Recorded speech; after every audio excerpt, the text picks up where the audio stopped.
ऐसे फिर क्रोमियम के नीचे मॉलिब्डेनम आता है बेटा, एक ही ग्रुप का मेंबर है। तो अगर क्रोमियम की ये है तो क्या मॉलिब्डेनम के लिए आप लिख सकते हो?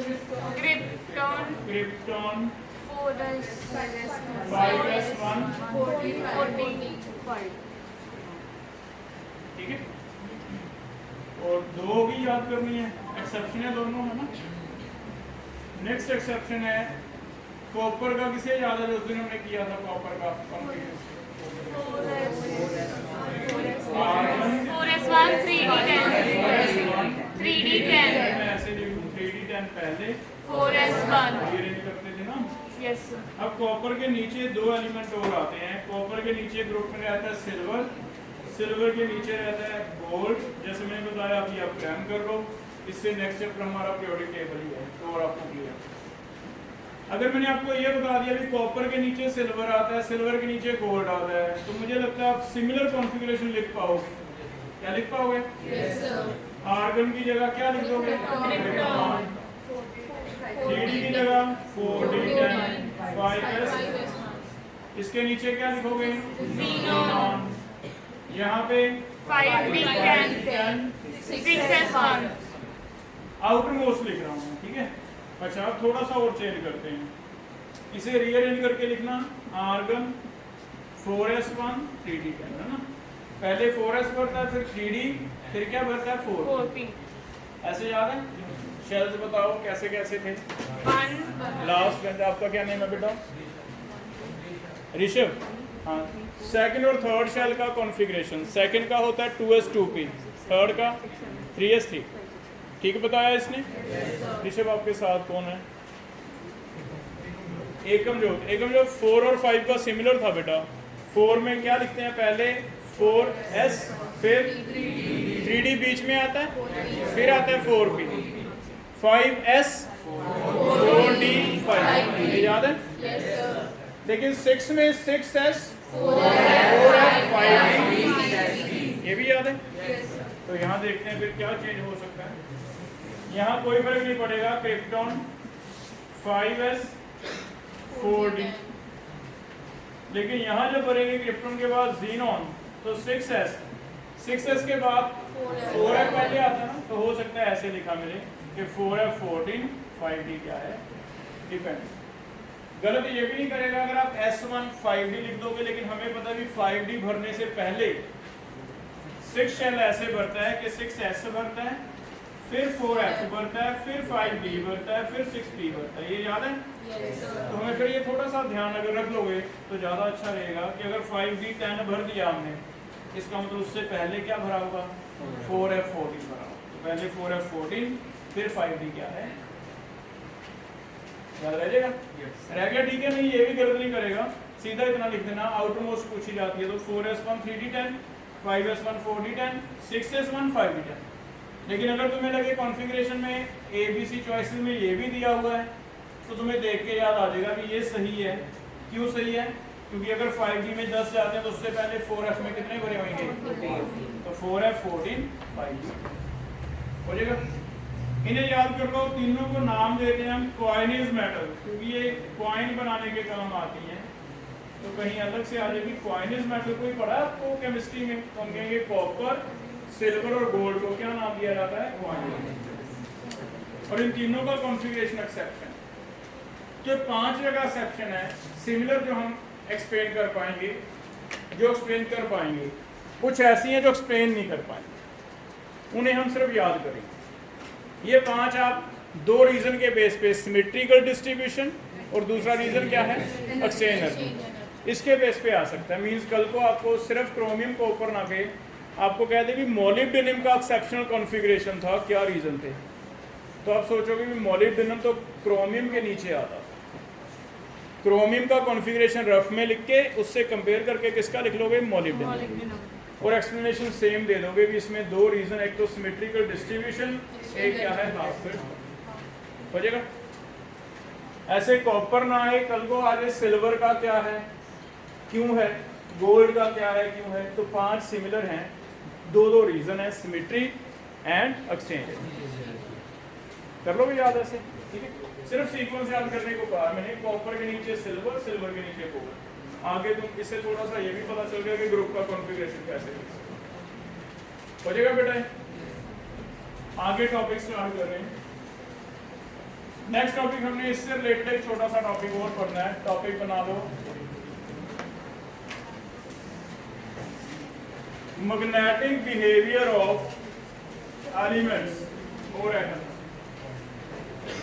Magnetic behaviour of elements.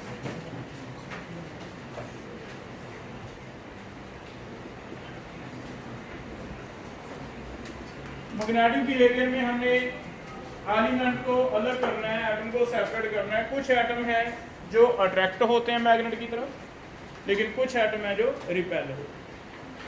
कैसे पता चलता है जो अट्रैक्ट होते हैं, कैसे पता चलता है रिपेल होते हैं? मैग्नेटिक बिहेवियर में कुछ एलिमेंट हैं जो मैग्नेट की तरफ अट्रैक्ट होते हैं, उन्हें एक नाम दिया जाता है, उन्हें कहा जाता है पैरामैग्नेटिक एलिमेंट्स और एटम्स। ये वो हैं which are weakly attracted towards magnet। Magnet की तरफ थोड़ा सा अट्रैक्ट हो। सेकंड है डायामैग्नेटिक।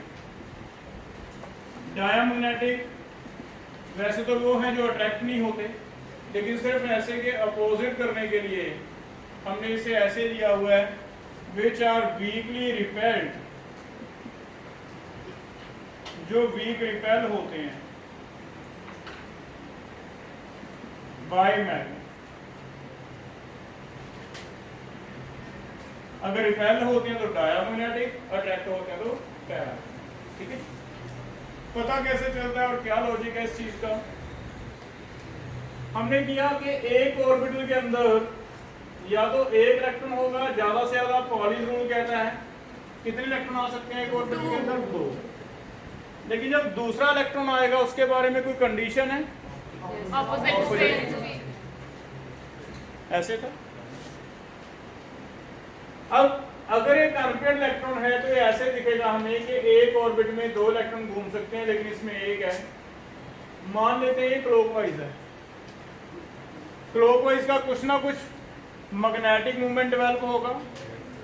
मान लेते हैं इससे जो मैग्नेटिक मूवमेंट डेवलप होता है वो ऐसे होता है कि ऊपर की तरफ नॉर्थ है, नीचे की तरफ क्या है? साउथ। चलो हम एग्जैक्ट नहीं जाते भी राइट हैंड थंब रूल क्या था, हमने सिंपल ले लिया कि क्लॉकवाइज का क्या है? ऊपर नॉर्थ है, नीचे क्या है? साउथ। लेकिन अगर 2 इलेक्ट्रॉन्स आते हैं एक ऑर्बिट में तो हमें पता है क्लॉकवाइज घूमेगा तो दूसरा क्या घूमेगा? एक का अगर नॉर्थ ऊपर होगा, अगर इसका नॉर्थ ऊपर है तो मैं ये तो श्योर हूं कि इसका नॉर्थ क्या होगा? नीचे। ये जो नॉर्थ साउथ हम वेक्टर दिखा रहे हैं इसे मैग्नेटिक मूवमेंट नाम दिया जाता है। Magnetic movement vectors.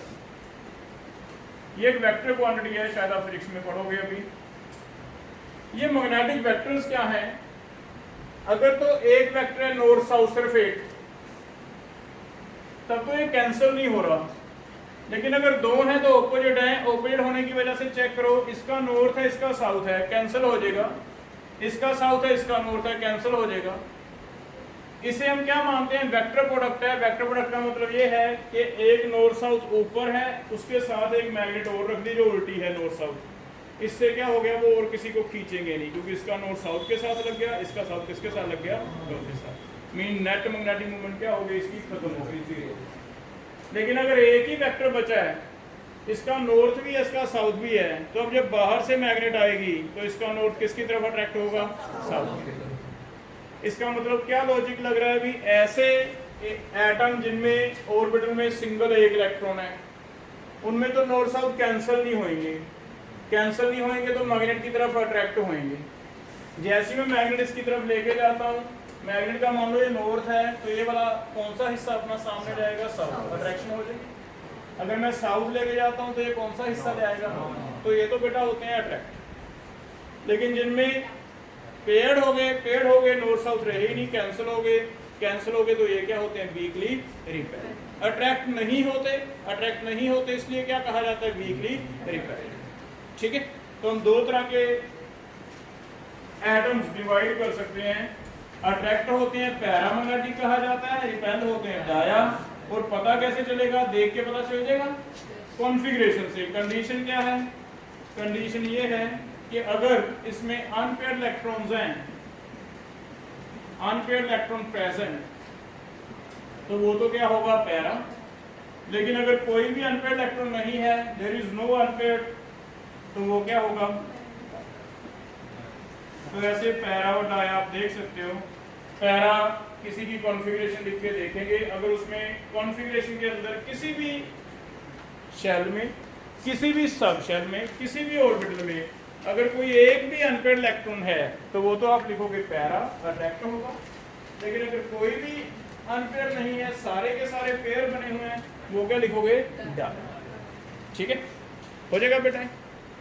जैसे चेक करते हैं, क्या सोडियम के बारे में कोई आइडिया लग सकता है? आपको पूछा कि सोडियम पैरा है या डाया है? तो सोडियम का कॉन्फ़िगरेशन बोल दो कोई एक। Neon 3s1। अब जो भी नोबल गैसेज हैं वहां तक सारा भरा होता है, सारे ऑर्बिटल भरे होते हैं, मींस मान के चलो नोबल गैसेज सारी की सारी diamagnetic. It mean till noble gas तो आपको कुछ देखना ही नहीं, उसके बाद वालों में देखना है कि उसके बाद वालों में क्या कोई अनपेयर्ड इलेक्ट्रॉन बचता है या नहीं बचता। तो नियॉन के बाद हमारे पास एक ऑर्बिटल है 3s1। क्या इसमें एक अनपेयर्ड है? अगर एक अनपेयर्ड है तो क्या कहेंगे हम इसे? कितनी अनपेयर्ड है? मैं n देता हूँ, n है नंबर ऑफ अनपेयर्ड। तो नंबर ऑफ अनपेयर्ड कितने हैं? 1। फिर पैरा होगा। ऐसे एक लिस्ट बनाते हैं, मैग्नीशियम, एल्युमिनियम, सिलिकॉन, फास्फोरस तक करके दो मुझे। तुम्हें क्या लगता है कौन सा पैरा होगा, कौन सा डाया? अपना अपना करो। कॉन्फ़िगरेशन तो लिख सकते हो इनकी।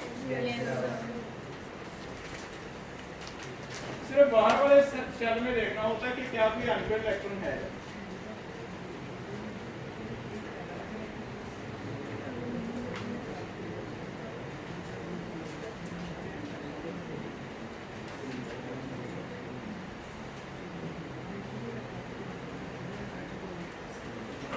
Neon 3s2।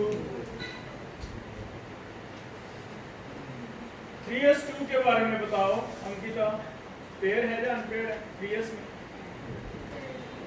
पेयर है दोनों, तो फिर क्या होगा? डाया। 0 अनपेयर्ड है, इसे हम कहेंगे 0 अनपेयर्ड। हो जाएगा बेटा?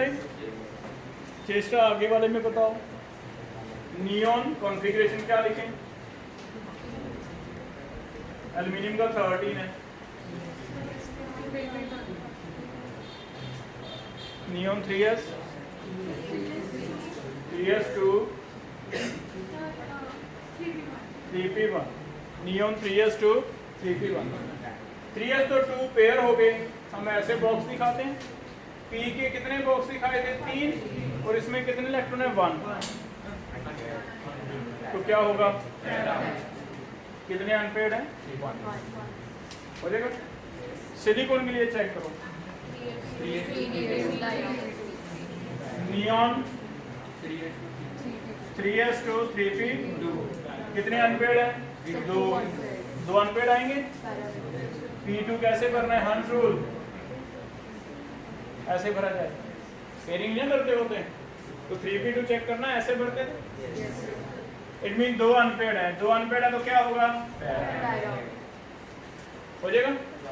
पारिक आप बताओ बेटा, फास्फोरस 15 कैसे भरे? नियॉन 10 है, इसके बाद 3s2, 3p3। 3p3 कैसे भरे? एक आएगा। तो बताओ क्या भी अनपेयर्ड है? कितने हैं अनपेयर्ड? 3। अगर 3 अनपेयर्ड है तो क्या होगा? ये भी हो जाएगा बेटा। अब ये अट्रैक्ट होने वाले हैं, क्या इन तीनों में से तीनों अट्रैक्ट होंगे? क्या कोई ऐसा आइडिया लगा सकते हो कि कौन ज्यादा अट्रैक्ट होगा? आउटर मोस्ट, जिसमें ज्यादा हैं, तो जिसमें ज्यादा अनपेयर्ड, क्योंकि एक अनपेयर्ड का नॉर्थ साउथ बच गया। अब किसी एक ऑर्बिटल में नॉर्थ साउथ है तो वो भी सेम डायरेक्शन में है। तो अगर ये वेक्टर है बेटा, तो नॉर्थ साउथ एक ही डायरेक्शन में 2 वेक्टर हैं, तो क्या एड अप हो जाएंगे? इट मीन्स अगर दो अनपेयर्ड अलग अलग ऑर्बिटल में तो उनके वेक्टर क्या हो जाते हैं ऐड। और अगर तीन अनपेयर्ड अलग अलग तो वो, क्योंकि स्पिन तो सारी सेम है ना, अगर स्पिन सेम है तो वेक्टर ऐड अप होते रहेंगे। इसका मतलब जितने ज़्यादा अनपेयर्ड उतना ही ज़्यादा अट्रैक्शन, उतनी ज़्यादा पैरामोमेंट हो जाएगा बेटा। तो ज़्यादा अट्रैक्ट कौन होगा, हम कहेंगे अट्रैक्शन बढ़ती जा रही है, नीचे जाते हुए इंक्रीज। क्या ये चीज़ समझ आई? एक अनपेयर्ड है तो अट्रैक्शन है, दो अनपेयर्ड है तो ज़्यादा अट्रैक्शन है, तीन अनपेयर्ड है तो और ज़्यादा अट्रैक्शन। कर लोगे? इसी चीज़ को कैलकुलेट करने के लिए हमें एक फॉर्मूला भी दिया फिजिक्स में, इसे कहते हैं मैग्नेटिक मूवमेंट। मैग्नेटिक मूवमेंट एक वेक्टर क्वांटिटी है जो सिर्फ अभी आप ये मान के चलो ये एक मेजरमेंट है कि कोई कितना ज़्यादा अट्रैक्ट होता है। जितना कोई ज़्यादा अट्रैक्ट होता है उसका मैग्नेटिक मूवमेंट उतना ही ज़्यादा है। तो म्यू से हमें आइडिया हो जाएगा भी कौन ज़्यादा अट्रैक्ट होता है कौन कम, और इसका एक फॉर्मूला रहता है, it is equal to n+2। n होता है number of unpaired electron, number of unpaired electron. ये फॉर्मूला हमें याद करना है। म्यू इज मैग्नेटिक मूवमेंट, ये फॉर्मूला है n+2। n क्या है? अनपेयर्ड। अगर तो n है ही नहीं, जीरो है, फिर तो सारे का सारा जीरो आ गया। इट मीन जीरो का मतलब डायमैग्नेटिक। लेकिन अगर जीरो नहीं है, कुछ ना कुछ आ रही है वैल्यू, तो क्या होगा? और इससे हमें सीधा ये बताना थोड़ा लॉजिकली इजी हो जाएगा कि ये वाला ज़्यादा पैरामैग्नेटिक क्यों है। तो आप सीधा आंसर दे सकते हो, क्योंकि फिजिक्स के अकॉर्डिंगली इसका मैग्नेटिक मूवमेंट ज़्यादा है। कितना ज़्यादा है? आइडिया, इसमें 1 भरोगे निकाल दोगे, इसमें 2 भरोगे निकाल दोगे, इसमें 3 भरोगे निकाल करोगे। जैसे 1 वाले का निकाल के देखते हैं। पहले एल्यूमिनियम का अगर मुझे कहता है मैग्नेटिक मूवमेंट निकाल दो तो मैं क्या निकाल दूँ? n कितना भरेंगे? 1। तो फॉर्मूला लगाते हैं 1 + 2 रूट कितना आ गया? 3b। अच्छा, पीछे एक यूनिट है, पीछे यूनिट लिखा जाता है bm। bm का फुल फॉर्म है बोहर मैग्नेटन। यूनिट्स लिख लो इसके। यूनिट, एक यूनिट बनाया गया है बोहर मैग्नेटन, जिसकी वैल्यू तो होती है कॉम्प्लिकेटेड, जैसे EH/4πmc।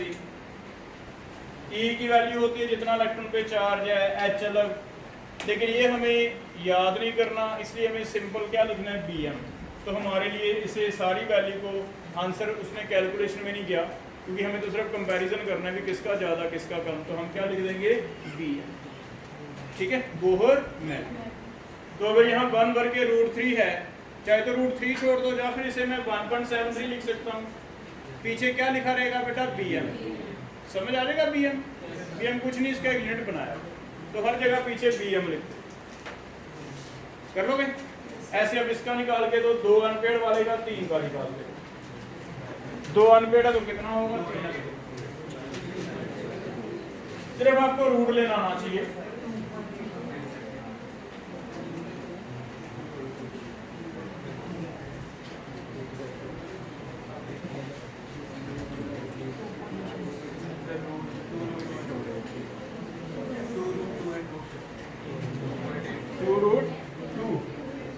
अगर n2 भरे, n2 भरे तो फॉर्मूला क्या रहेगा? 2 + 2 कितना आ गया? √8। अच्छा, √9 होता तो 3 आ जाता। तो आप इसे सॉल्व करके ऐसे अप्रॉक्स कर लो 2.9। यहाँ भी तुम्हें लगता है कि नेक्स्ट का सीधा आया था 3, तुम्हें बस 2.9 लिख दो। मान लो 25 का रूट कितना होता है? 5। यहाँ 24 होता, तो हम 4.9। ठीक है, तो हमने सिंपल रखा हुआ है 2.9। 16 का रूट कितना होता है? 4। हमें 15 आएगा, 15 आएगा तो 3.9, तो बस ऐसे 0.9 लेके हमें सिंपल। ठीक है, तो अगर हम 3 है, 3 भर के देखते हैं। 3 + 2 bm आ गया 15। इसे हो सकता है मल्टीपल में √15 ही छोड़ दे, नहीं तो क्या लिखा जाएगा? हमने सिंपल रखा है। 16 होता तो 4 आता, एक कम 3.9। कैलकुलेशन में ज़्यादा गई 3.9 सीधा जाता है। 4 हो सकते हैं, 5 हो सकते हैं, 6 हो सकते हैं, ऐसे जितने भी अनपेयर्ड हैं उतना ये निकाल। सर मल्टीपल में अगर 250 और 3.9 होगा तो कौन सा सेंटीमीटर? नहीं, दोनों ही होंगे फिर तो सेम ही है। रूट 15 या 3.9 आप सेम, अलग क्यों है? मैं तो बता रहा हूँ कि सेम है दोनों, ठीक है। रखोगे बेटा ये? आगे देखो, अब इसी को क्वेश्चन ऐसे दिया जा सकता है, कैलकुलेट, अच्छा नहीं कर रही, पढ़ने की इच्छा नहीं है। Calculate mu of iron 2 positive, iron 3 positive, इनका निकाल के दो। Iron 2 positive and iron 3 positive.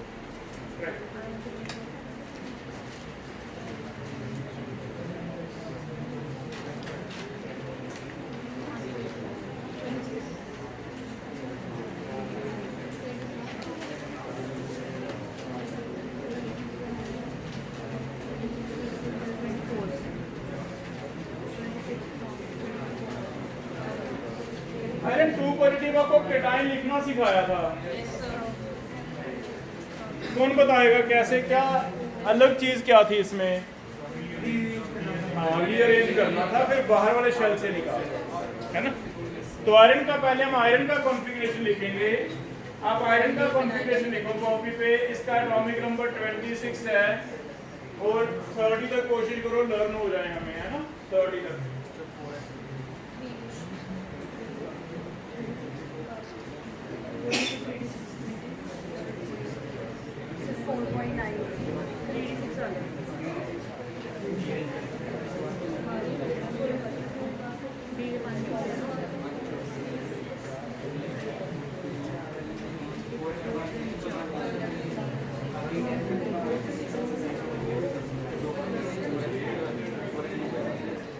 कितना हो गया बेटा ये?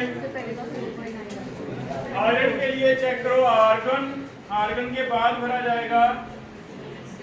आर्गन कितने नंबर की गैस है? 3 नंबर की, तो 4, 4th शेल स्टार्ट होगा 4s 3d4p, ऐसे भरा जाएगा। अब भरना स्टार्ट करते हैं। आर्गन के बाद 18 हो गए, 18 के बाद मुझे और कितने भरने हैं? 8, तो मैं 4s में कितने भर दूं? 20 हो गए। 20 के बाद 3d में कितने भर दें? हो जाएगा। और इन्हें दिखाना कैसे, अनपेड पता कैसे चलेगा? अगर हम ऐसे भरेंगे 4s में 2, एक ऑर्बिटल में 2, d में कितने हैं? 6, d 5 ऑर्बिटल होते हैं, याद है? d 5 में कितने हैं? 6, ऐसे हो गए। दोनों में देख के बताओ कितने अनपेड हैं। आदेश फिर कितने अनपेड हैं बताओ? 4, 1 2 3 4, 4 अनपेड है। अगर 4 अनपेड है तो n4 आ गया, n4 आ गया तो म्यू निकालो, ये आ गया 4.9 4.9 रूट 24, जिसे हम कितना लिख देंगे? 4.9 कैलकुलेशन हमने सिंपल रखा हुआ है क्योंकि हमारे सिलेबस में कंपैरिजन है, किसका ज़्यादा इसका कम। 4.9, ये समझ आ गया? अब आयरन 3 का निकाल के देखो। 5.9 pm आयरन 3 में, अच्छा ये तो भी आयरन का लिखा मैंने, आयरन 2 का तो लिखेंगे। आयरन 2 के लिए क्या होगा? 4s को निकाल देंगे। आयरन 2 में से सिर्फ 3d6 रह जाएगा। Yes sir. ये समझ आया रीअरेंज का मतलब? कि पहले हम 3d6 को ऐसे लिखते थे, 3d6 अंदर 4s2। अब जब केटाइन बनाना है तो बाहर से निकालना स्टार्ट करेंगे। निकालेंगे किसे? 4s को।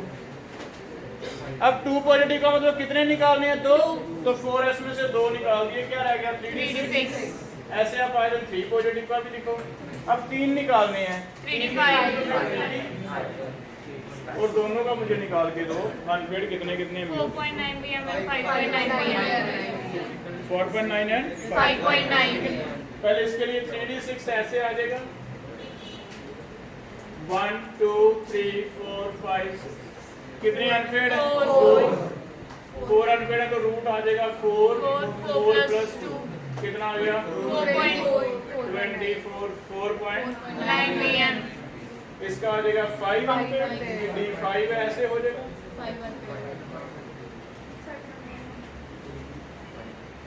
5 अनपेड है तो एंड 5 भरो 5 5 plus 2 2 root 35 5.9 pm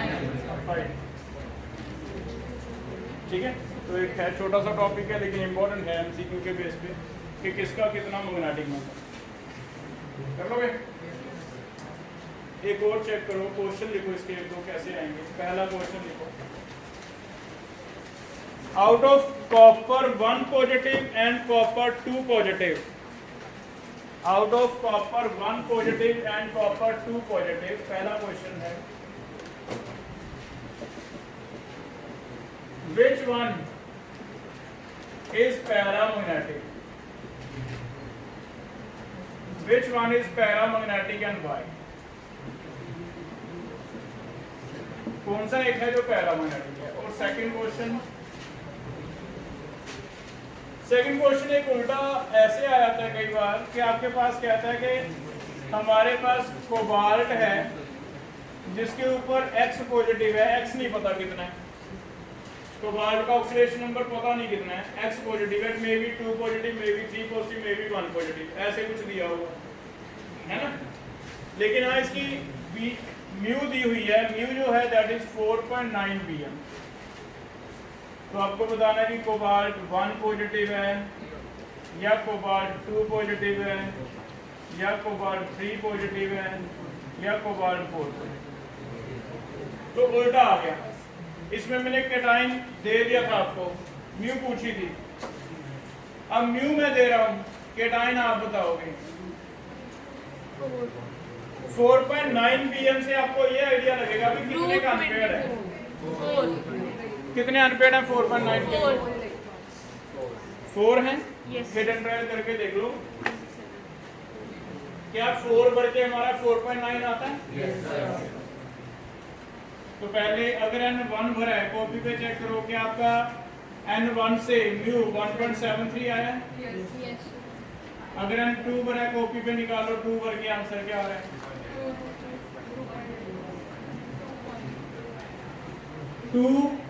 2 plus 2 4 into 2 root 8 को कितना लिखेंगे। अगर n3 आता है तो यहाँ बोलो 3 प्लस 2 5 15 रूट 15 कितना होगा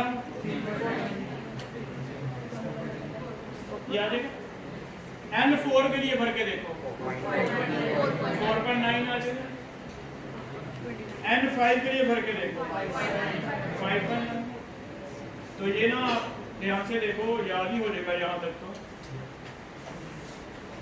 सिर्फ 1 वाले में अलग है 1.73, बाकी तो 2.9 का मतलब 2 अनपेड है, 3.9 का मतलब 3 अनपेड है, 4.9 का मतलब 4 अनपेड है, 5.9 का मतलब 5। तो इसे लिख लो, एक दो क्वेश्चन प्रैक्टिस करोगे आपको याद ही होगा। अब हमारे पास म्यू कितना दिया हुआ है 4.9, तो 4.9 का मतलब सीधा सीधा याद हो गया अभी कोबाल्ट का ऐसा कॉन्फ़िगरेशन है जिसमें कितने अनपेड हैं 4। अब कोबाल्ट का कॉन्फ़िगरेशन पहले नॉर्मल का लिखते हैं। कोबाल्ट का एटॉमिक नंबर कोई बताओ 27 के लिए आर्गन 4s2 3d7 रीअरेंज कर लिया 3d7 4s2 हो गया। ऐसे रीअरेंज करना जरूरी है। बताओ इसमें से अगर मैं कोबाल्ट 1 पॉजिटिव बनाऊं तो 4s में से कितने निकलेंगे 1। अगर मैं 2 पॉजिटिव बनाऊं तो 4s में से कितने निकलेंगे 2। तो पहले 2 पॉजिटिव बना लेते हैं आर्गन 3d7 डालिए। 3d7 में क्या 4 अनपेड हैं 1 2 3 4 5 6 कितने अनपेड हैं 3। फिर कोबाल्ट 3 पॉजिटिव आर्गन 3d कितना रह जाएगा 6। अब चेक करो कितने अनपेड हैं 4। यहाँ 2 आंसर आ रहे हैं लेकिन इसमें कोबाल्ट 1 पॉजिटिव भी आ कोबाल्ट 1 पॉजिटिव भी आ रहा है क्योंकि 4s कितना रह जाएगा 1। तो इसमें 3d7 में 1 2 3 4 5 6 7 3 है और 4s1 में कितने हैं 1। तो इसमें भी 4 अनपेड हैं, इसमें 3 है, इसमें भी 4। तो किस किस में 4 अनपेड है वो हमारा आंसर हो जाएगा। तो हमारे आंसर इसमें चलो 2 बन गए, एक कोबाल्ट 1 पॉजिटिव, एक क्या होगा 3। तो वो हमें ऐसे देगा कि कोई एक नहीं देगा, है ना, या तो कोबाल्ट 1 अगर सिंगल चॉइस बनाना है तो मे बी कोबाल्ट 1 ना आ जाए, लेकिन हमें उससे कोई मोर देन 1 भी आ सकते हैं क्वेश्चन। तो हमें क्या करने हैं, सिस्टम क्या रहेगा, पहले उल्टा हिट एंड ट्रायल करके देखेंगे कि अगर 4.9 दिया है तो 4.9 कितने इलेक्ट्रॉन भर के आएगा। तो हमने भर के देखा भी 4 इलेक्ट्रॉन भर के आया। इट मीन्स हमें पता चल गया भी कोबाल्ट की कॉन्फ़िगरेशन लिखते रहो, 4 अनपेड किस्में हैं। तो पहले मैंने अकेले कोबाल्ट की लिखी, इसमें 3 अनपेड है क्योंकि D7 है। फिर जो जो ऑप्शन दिए थे वो लिखे, कोबाल्ट 1 का लिखा, कोबाल्ट 1 ये तो समझ आ गया होगा आपके 4s में से निकाल दें, कोबाल्ट 2 का लिखा, कोबाल्ट 3 का, कोबाल्ट 4 का, सबका लिख लो। उनमें से जिसमें भी 4 अनपेड हैं वो आपका आंसर होगा। तो 4 अनपेड 2 जगह लग रहे हैं, एक तो कोबाल्ट 1 में लग रहा है, समझ आ गया, एक कोबाल्ट 3 में लग रहा है। 2 में 3 अनपेड है, 4 में 5 अनपेड है। कोबाल्ट 4 कर लो, अगर इससे आगे और जाएंगे तो 3D क्या रह जाएगा 4 5। क्या 3D 5 में 5 अनपेड आ जाएंगे? क्या मुझे 5 चाहिए? नहीं चाहिए, तो फिर हमने वो चूज कर लेना है जो चाहिए। क्या ये क्लियर हो गया बेटा डाउट? एक और ट्राई करोगे, सिमिलर क्वेश्चन दे रहा हूँ। वनेडियम के ऊपर X पॉजिटिव है, इसका म्यू है 3.9।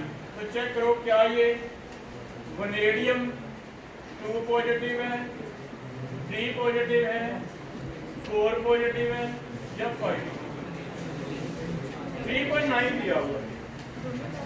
अब वनेडियम पता है आपको क्या होता है, वनेडियम का एटॉमिक नंबर कितना 23।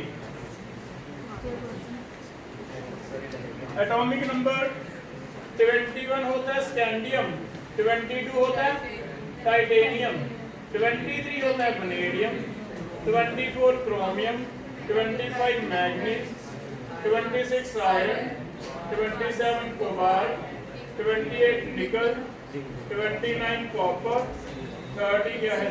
यहाँ तक तो मिनिमम याद करो, है ना, 30 तक तो याद हो हमें एलिमेंट, 30 तक तो याद करो।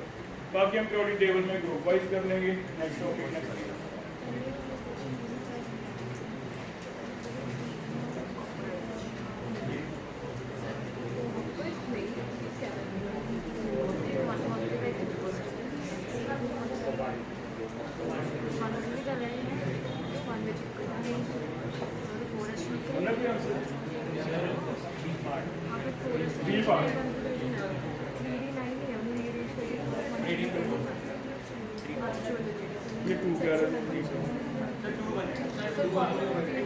चेक करो सिर्फ इसमें कौन सा फॉर्मूला रहेंगे, म्यू वाला की शंट वाला? न्यू वाला नहीं सर, मतलब ऐसे कैलकुलेट करेंगे पहले अनपेड करके। पहले तो तुम्हें ये आइडिया लगाना है कि 3.9 कितने एन भर के आएगा, 3 भर के आएगा बस। अब क्या लगाना है फिर, अब तो तुम्हें सिर्फ देखना है 3 अनपेड किसमें। तो वनेडियम का कॉन्फ़िगरेशन कैसे लिखोगे, आर्गन 4s2 3d, ये बन गया। अगर मैं ये 2 निकाल दूं तो बताओ कितने पॉजिटिव बनेगा, 2 पॉजिटिव। 2 पॉजिटिव में सिर्फ 3d3 आ गया, और 3d3 का मतलब कितने अनपेड हैं, 1 2 3 अनपेड है, हो जाएगा। फिर क्या आंसर बनेगा हमारा, तो आंसर ये ना आता तो 3 करके देखते, 4 करके देखते, हो जाएगा बेटा ये भी। तो इसका क्वेश्चन ऐसे होता है। क्या ये टॉपिक क्लियर है, डाउट हो इसमें, हो जाएगा। नेक्स्ट टॉपिक स्टार्ट करते हैं। एक और टॉपिक हमने करना है,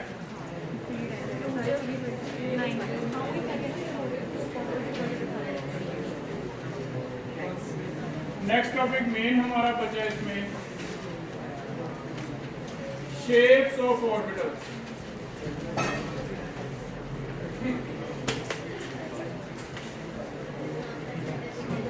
ऑर्बिटल का डेफिनेशन लिखो कॉपी पे। क्या क्या डेफिनेशन था ऑर्बिटल का, कोई ऐसे वाला डेफिनेशन था 90 से 95% वाला वर्ड आता था। लिखो, अपना दिमाग चलाओ, क्या डेफिनेशन था फिर मुझे बताना।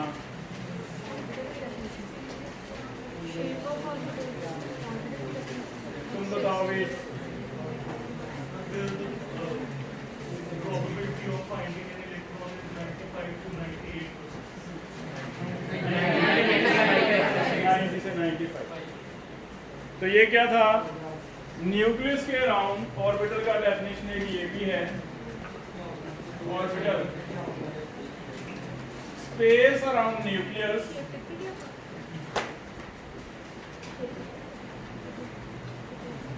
where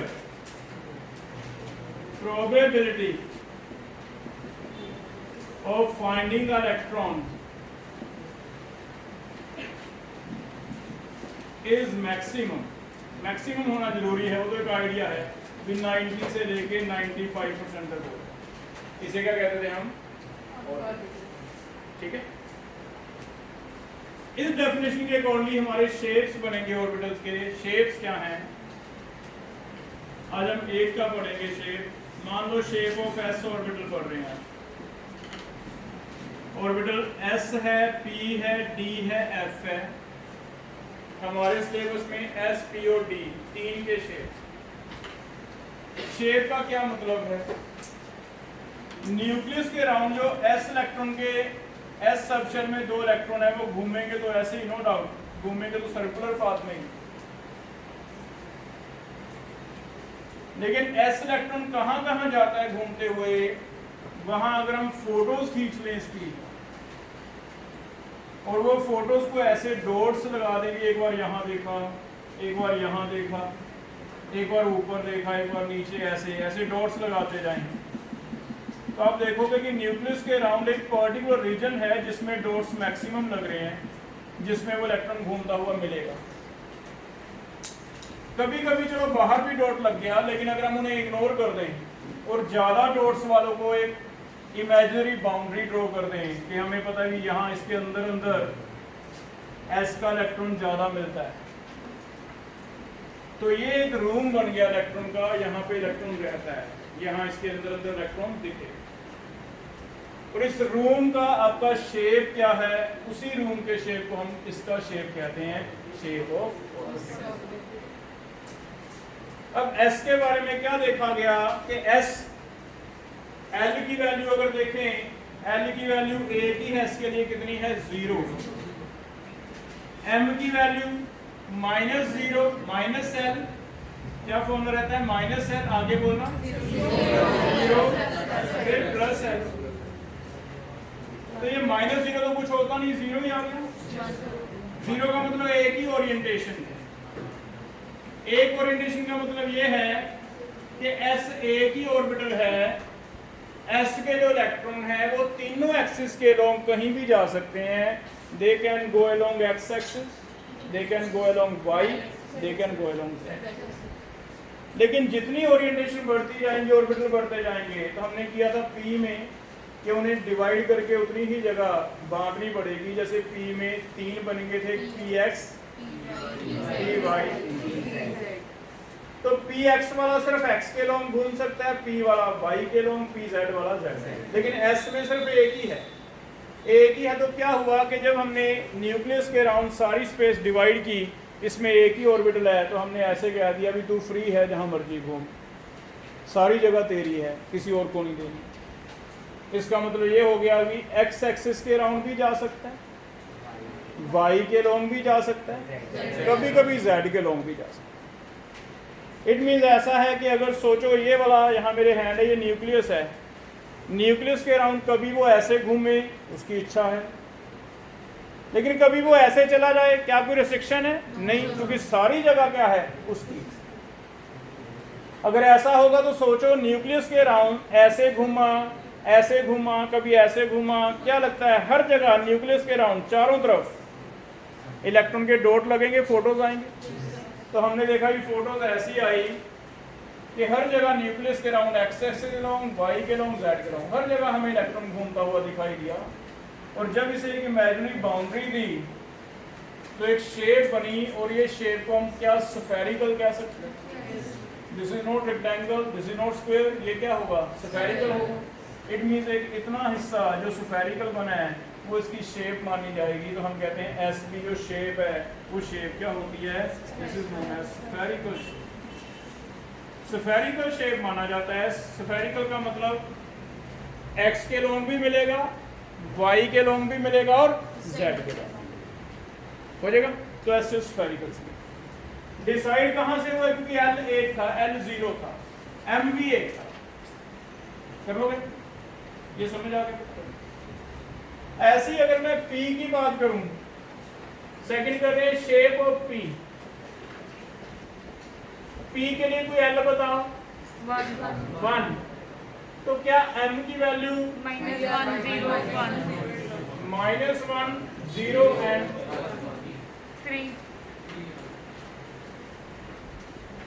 3 वैल्यू का मतलब p के 3 ऑर्बिटल है, और 3 ऑर्बिटल का मतलब मुझे अलग अलग हिस्से करने पड़ेंगे। एक को px बनाएंगे, एक को py, एक को बनाएंगे pz। तो मान लो px वाले की बात करें, अब मेरे पास जो सारा स्फीयर रीजन है न्यूक्लियस के राउंड, वो सारा मैं किसी एक को नहीं दे सकता, क्योंकि 3 भाई हैं, तीनों को बांट के पोर्शन दे। अगर तीनों को बांट के पोर्शन देना है तो मैंने कुछ ऐसे किया भी 2 इलेक्ट्रॉन को जो एक ऑर्बिटल में है उनको कह दिया भी तुम ऐसे करो, तुम अपना एक हिस्सा ले लो, x के लॉन्ग घूमते रहो, तुम x के लॉन्ग घूमते रहो, लेकिन तुम्हें y के लॉन्ग नहीं जाना, z के लॉन्ग नहीं जाना। तो वो 2 इलेक्ट्रॉन सिर्फ किसके लॉन्ग घूमते हैं, x के। ऐसे 2 वालों को क्या रीजन दे दिया, उन्हें कह दिया तुम y के लॉन्ग घूमते रहो, लेकिन तुम्हें x या z में दखल नहीं देना, तो वो किसके लॉन्ग घूमते हैं, y। ऐसी z वाले को कह दिया भी तुम किसके लॉन्ग घूमो, z। ऐसे जगह दे दी उनको। अब अगर ऐसा हुआ तो x वाले का ये मान लो x एक्सिस है, तो x वाले जो इलेक्ट्रॉन है वो घूमते हुए सिर्फ इसके राउंड ही चक्कर काटेंगे। हो सकता है ऐसे चक्कर काट लें, इधर इलेक्ट्रॉन दिखेगा डॉट लग जाएगा, इधर इलेक्ट्रॉन दिखेगा डॉट लग जाएगा, या फिर एक ऑप्शन क्या है, थोड़ा सा चेंज करके ऐसे चक्कर काटने लग जाए, क्योंकि रहेंगे किसके लॉन्ग, x के लॉन्ग। क्या वो y के लॉन्ग जा सकते हैं? तो सिर्फ इतना है कि सर्कल है एक, वो सर्कल थोड़ा ऊपर नीचे तो हो सकता है, लेकिन रहेगा यहाँ बंधा हुआ है, बीच में क्या है, न्यूक्लियस, यहाँ से नहीं हिल सकता।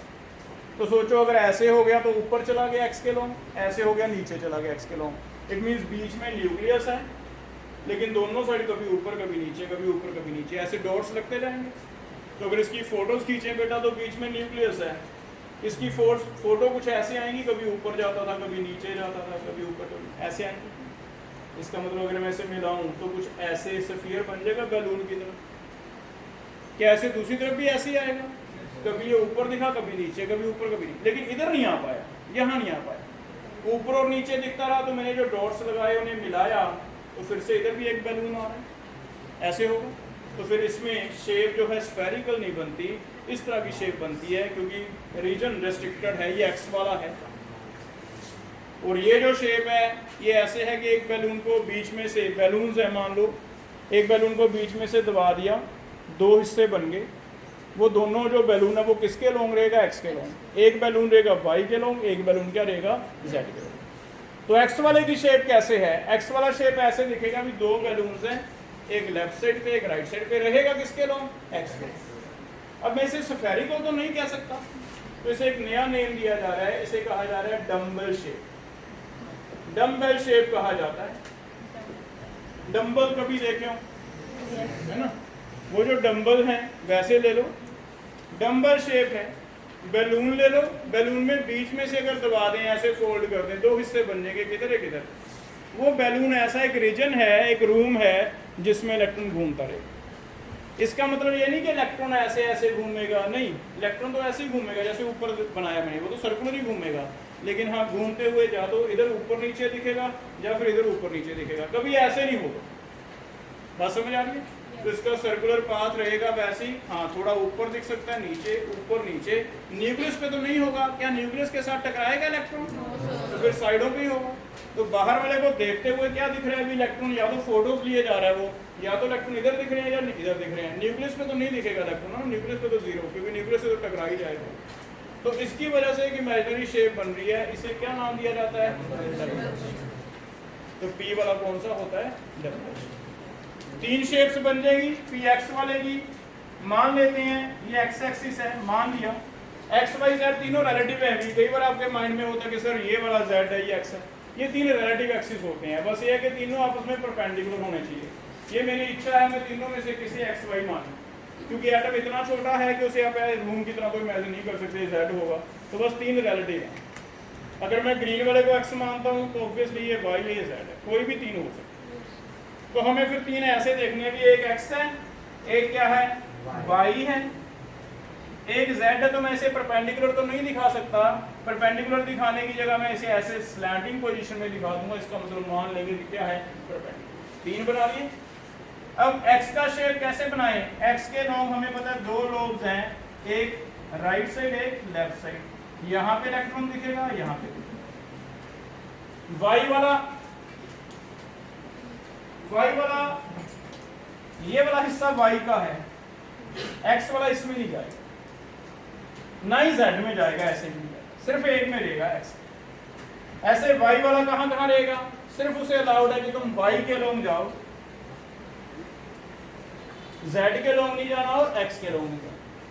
ऐसे z वाला कहाँ घूमेगा? उसे कह दिया तुम सिर्फ z के लोग जाओ। तो ये शेप्स क्या हैं? ये ऐसा नहीं है कि घूमते कैसे इलेक्ट्रॉन, घूमेंगे तो एक ही चीज है कि सर्कुलर ही घूमेंगे। शेप्स ऐसे हैं कि मान लो मैं बाहर से फोटोज खींचे जा रहा हूँ, फोटोज खींच के जहां जहां मुझे दिखता है इलेक्ट्रॉन वहां डॉट्स लगाते जा रहा हूँ। सिर्फ इन डॉट्स को एक पर्टिकुलर जगह दे दी जिसके अंदर अंदर डॉट्स ज़्यादा हैं, उसे शेप देखने में कैसी लगती है, उसे इसकी शेप कहना है। ठीक है, तो जैसे हम इस क्लास में बैठे हैं, मैं कह दूं भी एक स्टूडेंट इस क्लास के अंदर अंदर रहे लेकिन घूमे कहीं भी जाए लेकिन इसके अंदर अंदर, तो इसका एक ऑर्बिटल है, ये रूम है। अब इसके अंदर अंदर बाहर वाले को क्या दिख रहा है? ये कौन सा रूम है? रेक्टेंगुलर है।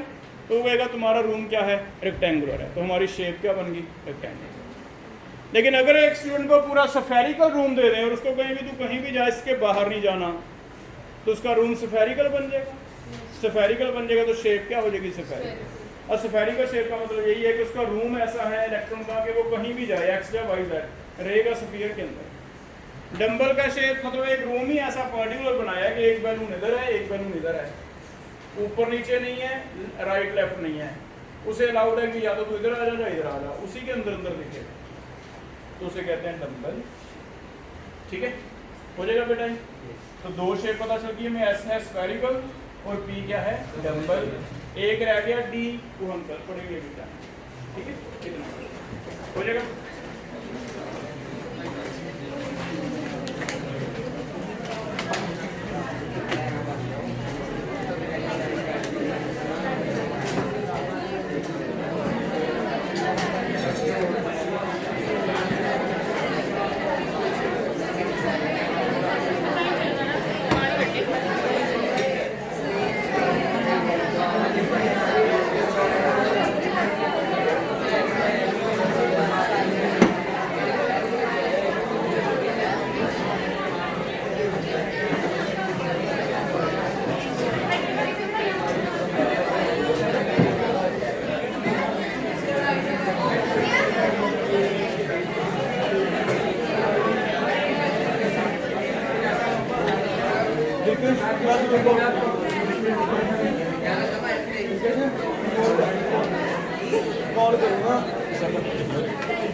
सुपर